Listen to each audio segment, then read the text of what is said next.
Hey guys, it's Ant from Ant's Retro Game Armory. Wanted to do a little welcome video for our channel, let you know what we're all about.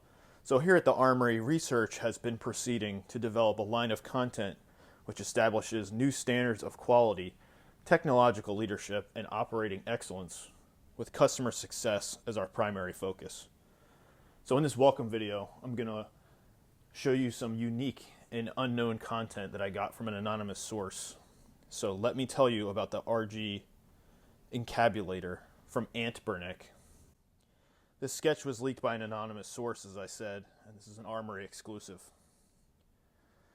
So for a number of years now, work has been proceeding in order to bring perfection to the crudely conceived idea of a transmission that would not only supply inverse reactive current for use in unilateral phase detractors, but would also be capable of automatically synchronizing cardinal gram meters.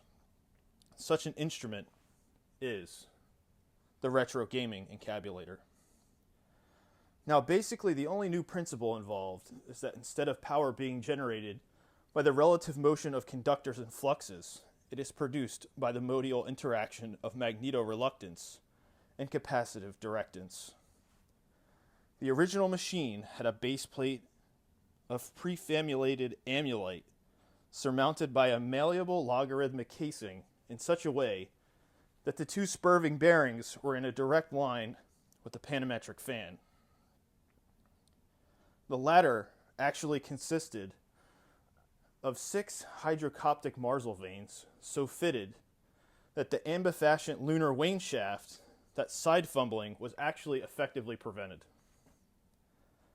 The main winding was the normal Lotus O delta type, placed in a panendermic semi-boloid slots of the stator, every 7th conductor being connected by a non-reversible tremie pipe to the differential girdle spring on the up end of the gram meters.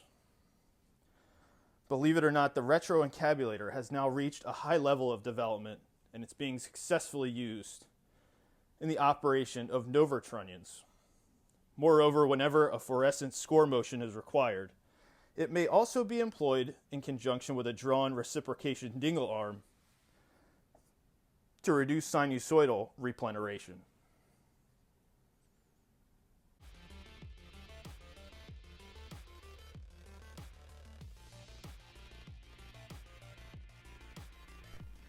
Alright guys, hopefully you recognize that that was satire. So my aim with the channel is to be a little less technical and a little more casual. I'll tell you a little bit about myself and then explain some of the main topics for the channel. So I'm a husband and father of 3. I'm an athlete. My day job, I'm currently working in engineering, but I really got into retro game emulation a few years ago and pretty much fell in love with it. So I've developed a few Game Boy games which are available on itch.io, and that link will be posted in the description. So next I'll talk a little bit about what we'll cover on the channel. I'm on all the socials, and we also have a Substack going, which you can find the links in the descriptions of all the videos. But the Substack will be aligned with each YouTube video and will always be free. So the 4 main topics we'll talk about on this channel will be game development. As I said, I've developed 5 or 6 Game Boy games now, so I would like to share some different thoughts and ideas about storytelling and game development, lessons learned that I found over creating those games.